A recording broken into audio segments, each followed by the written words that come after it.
It's been 4 years since the Satanists gatecrashed the larger expanses of the metal scene with a commercial breakthrough. My comments as to why are based only on meager looks into their back catalogue of an additional 10 records, a transition from their Norwegian-inspired black metal roots to a death metal hybrid, bolstering tight playing and grinding of commonplace techniques gave way to a greater sense of theme and theatre that resonated. I found myself lured into the grand and thematic approach to darkness heard on that record, as it would seem many did, and so they have returned on this vein again. The Satanist made it into my top albums of 2014 list, however no post exists as it was before I started this music blog. And yes, that's what you're listening to, that's what these videos are, me reciting some of my posts from my music blog. Just in case you didn't know, you can find a link to it down below.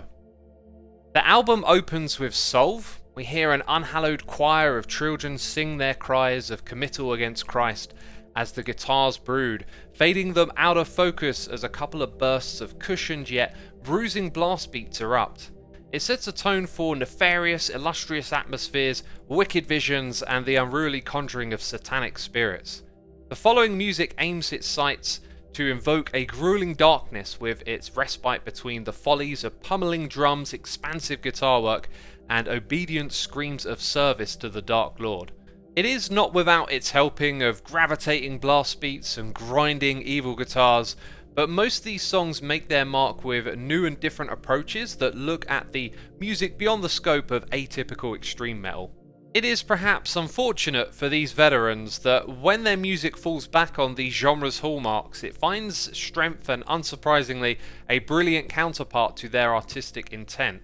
For the album's better songs, tracks like Sabbath Matter find a magical balance where the majority of the music is rode forth by this expectancy and the flare of artistry erupts in its wake. A guitar solo leads us out, its expectant grind through an expansive flow of uplifting acoustic guitars before driving us into its hellish conclusion. Bursts of relentless blast beats exchange blows against the visionary roar of trumpets, strings, and screams of torment that swell in the swaying back and forth. A fair amount of the songs gravitate around its expansive, atmosphere-driven approach to dark satanic themes. It can be hit or miss, although the record maintains its commitment to a hellish world of deviance with an intriguing arrangement of instruments that doesn't always strike gold. Simultaneously, there are moments where they do.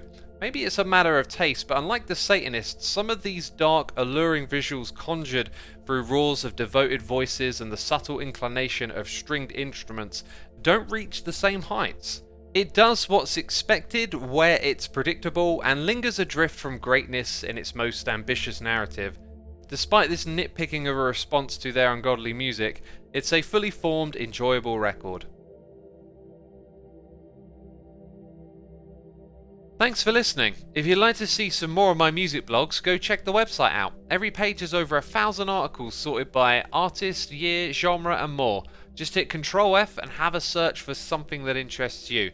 You can find a link to the blog in the description box down below, where you'll also find links to my other YouTube channels. Check them out if you are curious. Thanks again for watching, and be sure to subscribe to catch the next upload.